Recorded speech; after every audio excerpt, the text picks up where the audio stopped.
Բաքուն այսպես կոչված արևմտյան Ադրբեջանի թեզն է առաջ մղում, որով փաթեթավորում է իր անհիմն ու կեղծ տարածքային պահանջները Հայաստանի նկատմամբ։ Ադրբեջանի նախագահ Իլհամ Ալիևի արևմտյան Ադրբեջանի հարցի վերաբերյալ կոչից հետո ստեղծվել է հատուկ հանձնաժողով, հայտնում է այսպես կոչված արևմտյան Ադրբեջանի համայնքի նախագահ Ազիզ Ալեքբերլին։ Ստեղծման օրվանից Արևմտյան Ադրբեջանի համայնքն աշխատել է Արևմտյան Ադրբեջանի մասին ճշմարտությունը միջազգային հանրությանը հասցնելու ուղղությամբ։ Նախագահի կոչից հետո ստեղծվել է հատուկ հանձնաժողով։ Մենք մոբիլիզացնում ենք մեր բոլոր ռեսուրսները Արևմտյան Ադրբեջանին վերաբերող նախկինում անհայտ աղբյուրները բացահայտելու եւ ադրբեջանական ճշմարտությունը ավելի լայն համատեքստում ներկայացնելու համար։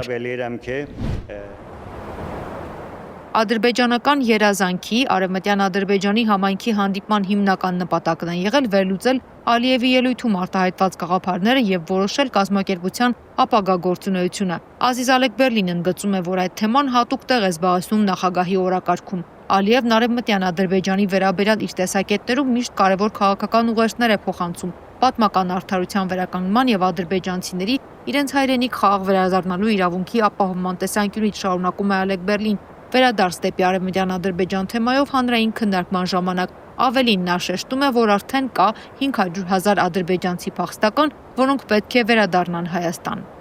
Հարց է ծագում, ինչ պետք է անեն Հայաստանն ու հայերը։ Պատասխանը հստակ է։ Նրանք պետք է անվերապահորեն ընդունեն Ադրբեջանի բոլոր պայմանները, ներողություն խնդրեն ադրբեջանական պետությունից եւ ադրբեջանցի ժողովրդից, փոխհատուցում վճարեն մարդկանց եւ նրանց գույքին հասցված վնասի համար եւ բարձր մակարդակով ապահովեն փախստականների խաղաղ վերադարձը Արևմտյան Ադրբեջանում գտնվող իրենց հայրենի գյուղերն ու տները։ Մեր պետությունների եւ ժողովուրդների միջև խաղաղության կայունությունը կախված է մեր մարդկանց համատեղ բնակությունից, իսկ մեր համատեղ բնակությունը մեր փախստականների հայրենի հողեր վերադարձից։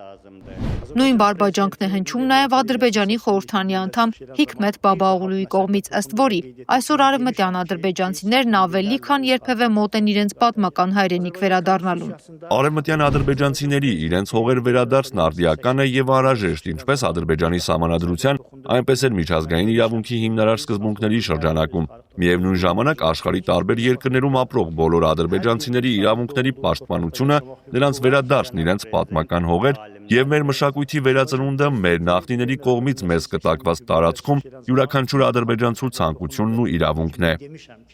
Քաղաքագետ Բենյամին Մաթևոսյանի վերլուծությամբ Հայաստանի իշխանությունները, նրանց սպասարկող լրատվամիջոցներն ու փորձագետները կարող են հայտարարել, որ ինչպես Ալեքբերլին Ադրբեջանում, այնպես էլ մեր երկրում կան մարդիկ, որոնք օրինակ ոչ միայն կարսահայկական են համարում, այլև ցանկանում են վերադառնալ այնտեղ իսկապես։ Նման մարդիկ կան եւ դա գաղտնիք չէ, բայց այդ մարդկանց դիրքորոշումը ինստիտուցիոնալացված չէ, ՀԿ-ի կամ պետության աջակցությունը վայելող որևէ այլ իրավաբանական անձի տեսքով։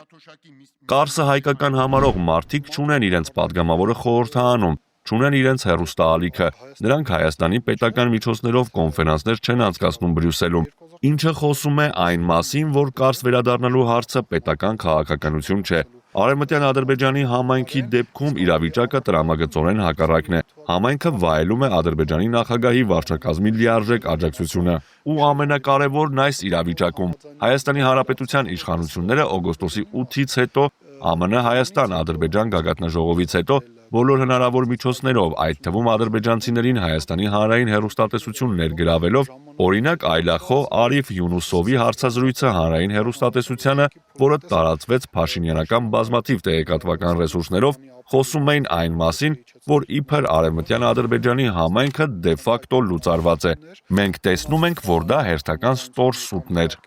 Այլ կերպ ասած Նիկոլ Փաշինյանը, որ ազգային ժողովում փաստացի հայտարարում է, որ եթե ՔՊ-ն 2026 թվականին չվերընտրվի, մենք պատերազմ կունենանք, իրականում կարող է 500,000 ադրբեջանցու բնակեցնել Հայաստանում, եթե հաղթի ընտրություններում։ Ու այդ դեպքում պատերազմն իսկապես անխուսափելի կդառնա, ահազանգում է քաղաքագետը։ Մենք այդ խնդիրը լուծել ենք շատ դառը դաժան փորձությունների միջով անցնելով։ Մենք այս անկախությունը ձեռք ենք բերել մեր նահատակների կյանքի գնով։ Եվ այսօրվա Հայաստանը, որը ապրում է, Հայաստանը ապրում է իր վերջին 500 տարվա պատմության լավագույն շրջանը։